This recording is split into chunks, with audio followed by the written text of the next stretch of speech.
বাংলার প্রতিটি জেলাতেই এমন বহু দর্শনীয় স্থান আছে যেগুলিকে আপাতদৃষ্টিতে ধর্মীয় স্থান মনে হলেও সেই সমস্ত জায়গার সঙ্গে জড়িয়ে আছে বাংলার সংস্কৃতি, ঐতিহ্য ও অনেক অজানা ইতিহাস। বছরের পর বছর বাঙালি জাতি এই সমস্ত স্থানগুলিকে পরম যত্নে আগলে রেখেছে।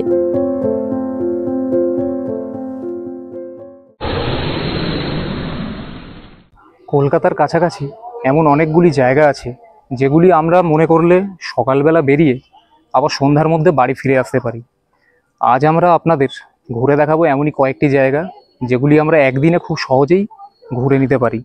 তাহলে আজকের ভিডিওটি যদি ভালো লাগে ভিডিওটিকে লাইক ও শেয়ার করবেন ও আমাদের চ্যানেলটিকে সাবস্ক্রাইব করে নেবেন। আমরা গিয়েছিলাম 10টা 15-র হাওড়া ব্যান্ডেল লোকালে, যার টিকিট ছিল মাত্র 10 টাকা। এছাড়াও আরও কিছু ট্রেনের তথ্য স্ক্রিনে ও ডেসক্রিপশনে দিয়ে রাখলাম। ব্যান্ডেল স্টেশন থেকে বেরোলেই এখানে আপনারা অজস্র টোটো, অটো, এমনকি রিক্সাও পেয়ে যাবেন, যেগুলো শেয়ারে যায়। শেয়ারের ভাড়া বেশি না, 20 থেকে 30 টাকা ভাড়া। সমস্ত জায়গাগুলো ঘুরিয়ে দেখাবে, সমস্ত জায়গাতেই যায়।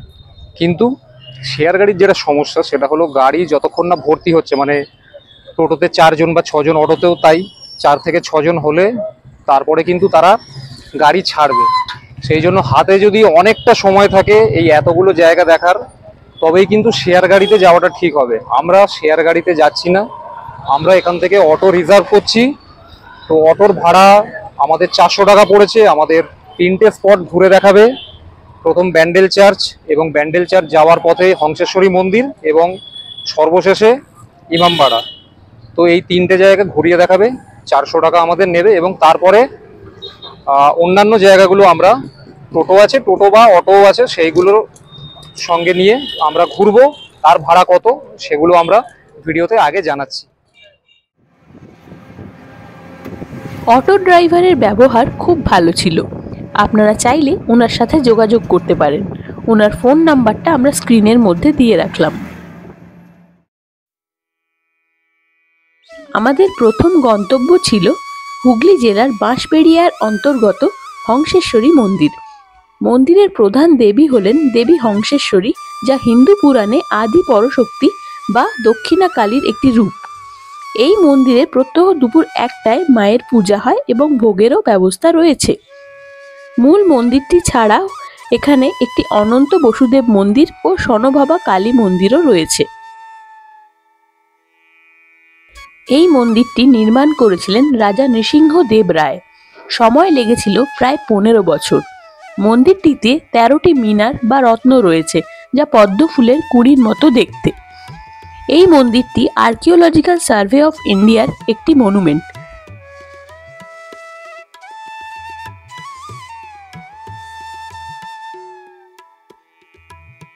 কর্তৃপক্ষের তরফ থেকে ভিডিওগ্রাফিতে বাধা দেওয়ায় মন্দিরটি আপনাদের ভালো করে দেখাতে পারলাম না, এজন্য আমরা আপনাদের কাছে ক্ষমা প্রার্থী।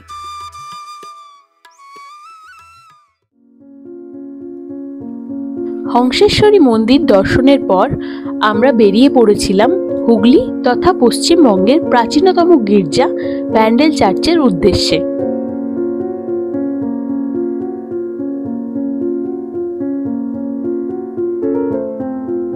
ব্যান্ডেল চার্চ সপ্তাহের প্রতিদিন সকাল 8টা থেকে বিকেল 4:30 পর্যন্ত খোলা থাকে। এখানে কোনো প্রবেশ মূল্য লাগে না। এই গির্জাটি 1599 খ্রিস্টাব্দে প্রতিষ্ঠিত হলেও 1632 খ্রিস্টাব্দে মুঘলরা এটিকে ধ্বংস করে দেয়। পরবর্তীকালে 1660 খ্রিস্টাব্দে এটি পুনর্নির্মিত হয়।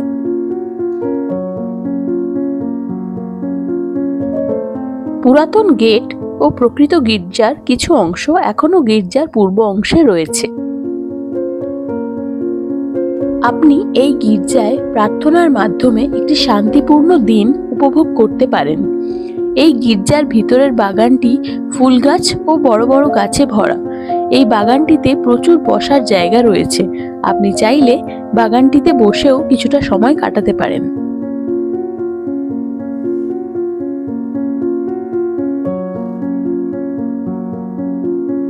এই গির্জার বাগানের সামনে একটি মাস্তুলও রাখা রয়েছে, যেটি দুভাগে ভাঙা অবস্থায় সংরক্ষিত হয়েছে। মাস্তুলটির সামনের ফলকে বিবৃত ইতিহাস অনুযায়ী একদা বঙ্গোপসাগরে এক জাহাজ প্রবল ঝড়ের সম্মুখীন হয়। জাহাজের নাবিক পবিত্র মেরির কাছে প্রার্থনা করেন যে তিনি ও তার জাহাজ যদি রক্ষা পায় তাহলে তিনি জাহাজের একটি মাস্তুল পথের প্রথম গির্জায় দান করবেন। জাহাজটি রক্ষা পেলে ওই নাবিক মাস্তুলটি এই গির্জায় দান করেন। 70 ফুট উঁচু মাস্তুলটি 2010 সালে একটি সাইক্লোনে ভেঙে যায়। তারপর থেকে এই মাস্তুলটি ভাঙা অবস্থাতেই সংরক্ষিত হয়েছে।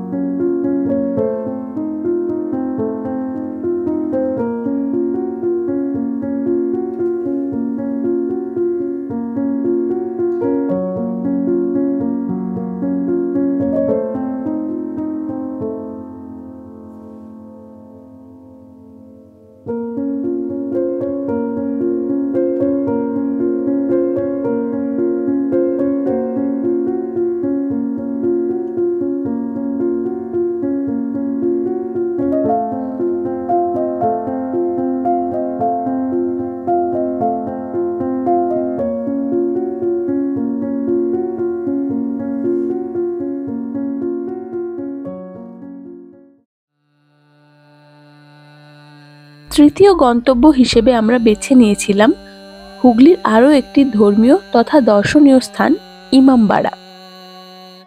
এই ইমামবাড়া তৈরির কাজ শুরু হয়েছিল 1841 খ্রিস্টাব্দে ও সম্পূর্ণ হয়েছিল 1861 খ্রিস্টাব্দে।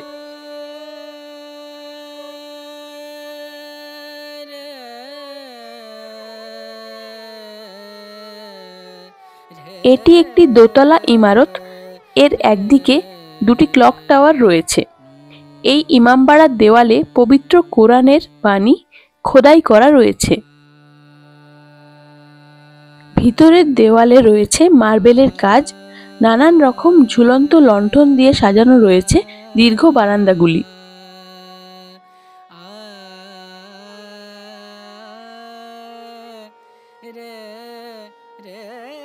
দুটি ক্লক টাওয়ারের উচ্চতা 150 ফুট এবং ক্লক টাওয়ার দুটির মাঝখানে একটা ঘণ্টাযুক্ত ঘড়ি রয়েছে, যা এখন বন্ধ রয়েছে।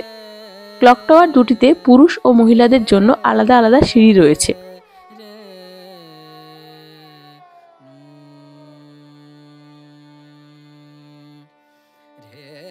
ক্লক টাওয়ারের উপর থেকে দেখা যায় হুগলি নদীর এক অপরূপ দৃশ্য।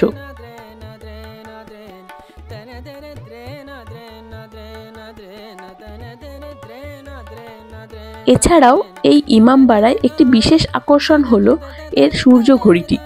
ইমামবাড়ার পিছনে নদীর ধারে অবস্থিত এই ঘড়িটির উপর সূর্যালোক পড়লে এর উপরের কাঁটাটির ছায়া দেখে সময় নির্ধারণ করা যায়।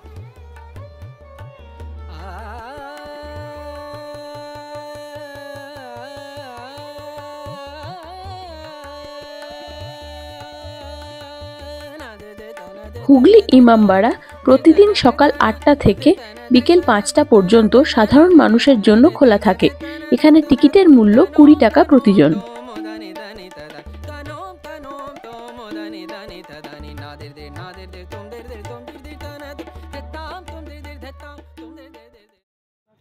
এরপর আমরা আমাদের দুপুরের খাবার খেয়ে একটি টোটো ভাড়া করে চলে গিয়েছিলাম লাহিড়ী বাবার আশ্রমে। মোট ভাড়া পড়েছিল 200 টাকা। আমাদের হুগলি ভ্রমণের শেষ গন্তব্য লাহিড়ী বাবার আশ্রম। এখন আমরা চলে এসেছি লাহিড়ী বাবার আশ্রমে। এখানে ভিতরে ভিডিওগ্রাফি অ্যালাউ নেই। অন্যান্য সমস্ত আর বাদবাকি যে জায়গাগুলো আজকে আমরা ঘুরেছি সমস্ত জায়গাতেই ভিডিওগ্রাফি করতে খুব সমস্যা হয়েছে। কর্তৃপক্ষের সঙ্গে কথা বলে যেটুকু করার অনুমতি পেয়েছি আমরা সেইটুকুই ভিডিও করতে পেরেছি। এখানেও তাই ভিডিওগ্রাফির অনুমতি নেই, কিন্তু তবুও আমাদের চ্যানেলের দর্শকদের জন্য আমরা চেষ্টা করছি যতটা দেখাতে পারি। হুগলি জেলায় অবস্থিত এই লাহিড়ী বাবার আশ্রমের আরেক নাম হলো অধরালয়। মন্দিরটি রাজহাট নামক স্থানে অবস্থিত। এই মন্দিরের প্রাঙ্গণে একটি দুর্গা মন্দির, একটি শিব বিষ্ণু মন্দির, রাজহাঁস ও রঙিন পাখিদের থাকার জায়গা, ছোটদের খেলার জায়গা ইত্যাদি রয়েছে। এই মন্দিরে ভোগেরও ব্যবস্থা রয়েছে।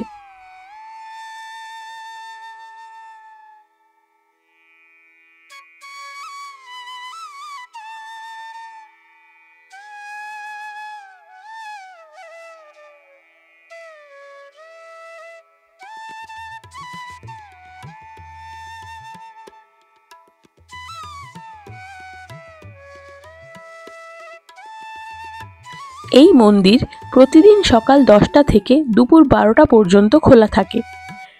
এই সময়ে আপনাকে ভোগের কুপন সংগ্রহ করতে হবে এবং দুপুর 12টায় ভোগ বিতরণ শুরু হয়। এরপর মন্দির আবার বিকেল 4টায় খোলে ও সন্ধে 6টায় বন্ধ হয়।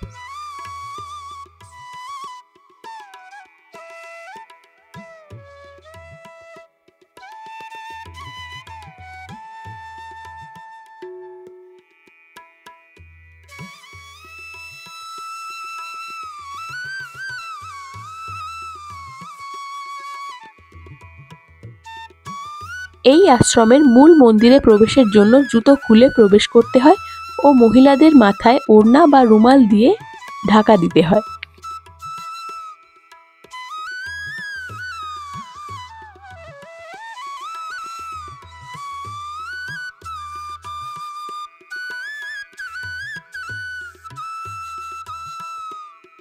এই আশ্রমে বাইরের খাবার নিয়ে আসা যায় না এবং মূল মন্দিরের ভিতরে ফটোগ্রাফি ও ভিডিওগ্রাফি নিষেধ আছে।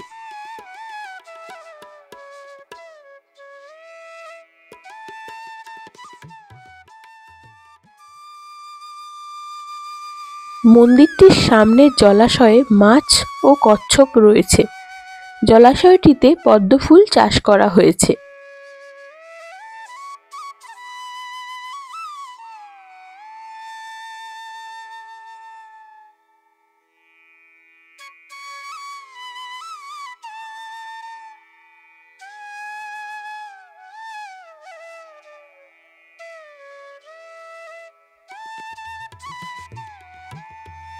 এই আশ্রমের বাগানে বিভিন্ন হিন্দু দেবদেবীর মূর্তি ছাড়াও যীশুখ্রিস্ট ও গৌতম বুদ্ধের মূর্তিও রয়েছে।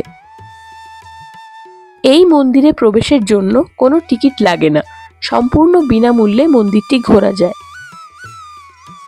আজ আমরা যতগুলি জায়গায় ঘুরে দেখলাম, প্রতিটিতেই ছবি তোলা ও ভিডিও করায় অনেক বিধিনিষেধ ছিল। আমরা সেই সমস্ত নিয়ম মেনেই এই ভিডিওটি বানিয়েছি। তাই আপনাদের কাছে একটাই অনুরোধ, এই ভিডিওটি ভালো লাগলে লাইক ও শেয়ার করতে ভুলবেন না।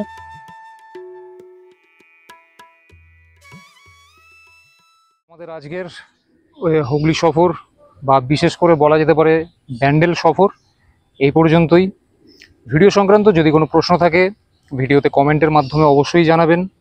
আর ভিডিওটা যদি ভালো লাগে ভিডিওটাকে লাইক ও শেয়ার করবেন আর আমাদের চ্যানেলটাকে সাবস্ক্রাইব করে নেবেন। আজকে এই পর্যন্তই, দেখা হচ্ছে পরের ভিডিওতে।